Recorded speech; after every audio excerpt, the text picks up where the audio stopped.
Hello అండి, welcome to Sahara channel. ఈరోజు నేను చేయబోయే వంట కందిపప్పు మునగాకు పప్పు చేస్తున్నాను. ఎలా చేస్తానో ఈరోజు మీరు చూడండి, మీకు చూపించబోతున్నాను. నేను కందిపప్పు నానబెట్టి కడిగి పెట్టానండి. దీంట్లో పసుపు వేసుకుంటున్నాను, కొంచెం కరివేపాకు వేసుకుంటున్నాను, కొంచెం ఆయిల్.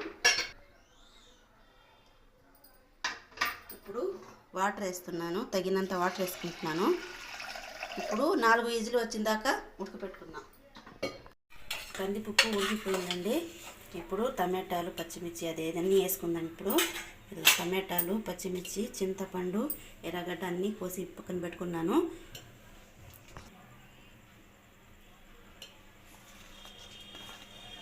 ఇప్పుడైతే పచ్చిమిర్చి వేసుకున్నానండి. దీంట్లో మునగాకు కూడా వేసుకుంటున్నాను. ఇప్పుడు నేనైతే ఒక కట్ట తీసుకున్నాను. దీంట్లో వాటర్ వేసుకున్నాను. ఇప్పుడు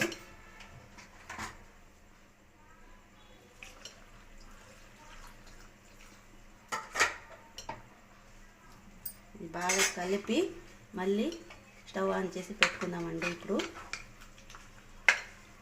చింతపండు లాస్ట్లో వేసుకున్నాం.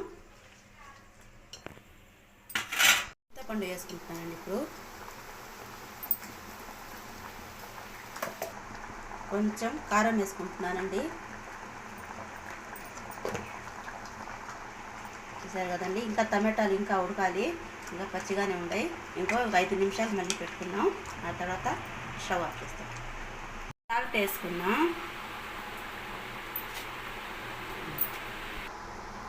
చూసారు కదండి, అయిపోయింది. ఇప్పుడు స్టవ్ ఆఫ్ చేసేస్తున్నాను. చూసారు, అన్నీ మెత్తపడిపోయింది. మునగాకు హెల్త్కి చాలా మంచిదండి. ఎంత తింటే అంత మంచిది. చూసారు కదా ఎలా ఉందో. పప్పు గుడ్డతో మెత్తగా నూరుకున్నానండి. చూసారు కదా, అయిపోయింది. ఇంకా తిరగబాత వేసుకున్నాము. చూసారు కదా ఫ్రెండ్స్, ఎంత మెత్తగా నూరుకున్నాను. ఇప్పుడు దీంట్లో తిరగబాత అంటే స్మైల్ కూడా సూపర్గా వస్తుంది. మా ఆకుకూర పప్పు కంటే ఇంకా రుచిగా ఉంటుంది ఇది. మీరు కూడా మీతో ఖచ్చితంగా ట్రై చేయండి. చూసారు కదా, ఇప్పుడు తిరగబాత వేసుకున్నాను.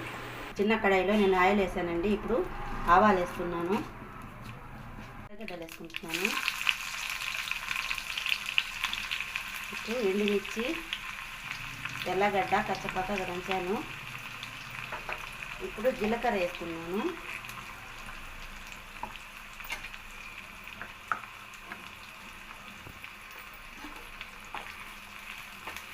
ఇది ఎర్రగా వేస్తే కరివేపాకు వేసుకుందాం.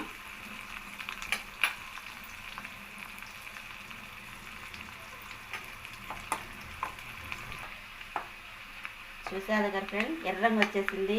ఇప్పుడు పప్పులు వేసుకుందాం. ఇంకా స్టవ్ ఆఫ్ చేసేస్తున్నాను.